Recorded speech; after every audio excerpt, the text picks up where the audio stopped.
اهلا بيكم، وحشتوني. والنهارده حلقه جديده مع ماما سمسمه. يلا بينا. اي ست ما بتشتغلش بقول لها انزلي اشتغلي، اتعلمي حرفه حتى لو من البيت. جوزك سابك، ما بيصرفش، بخيل، ما بيشتغلش، طول النهار في البيت. ساعدي انتي نفسك، الشغل مش عيب. انتي سند نفسك، تبقي ساندة نفسك وساندة في ولادك وفي ظهر ولادك. الحياة بقت محتاجة مصاريف كتير قوي.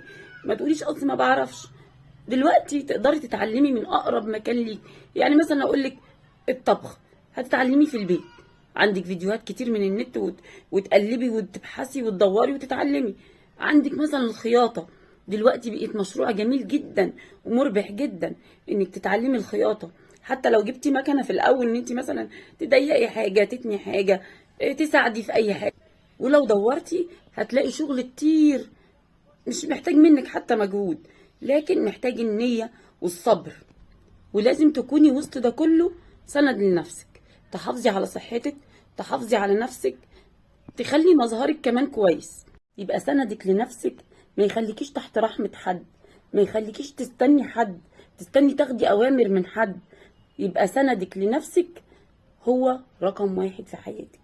ما تستنيش ان حد يديلك حاجة، خاصة لو انت كنت مسؤولة عن الاسرة. ما تستنيش ان حد يجي يتعطف عليكي ويديكي مثلا حاجة. لا، تبقي ست بتشتغل، عارفة بتحط فلوسها فين، عارفة بتساند ولادها ازاي، منظمة وقتها، عارفة كل دقيقة بتعدي عليها ليها معنى وليها قيمة. ولو وصلتوا لحد هنا في الفيديو يبقى لايك وشير وسبسكرايب، ودعموني بتعليق ودعوة حلوة من القلب. سلام.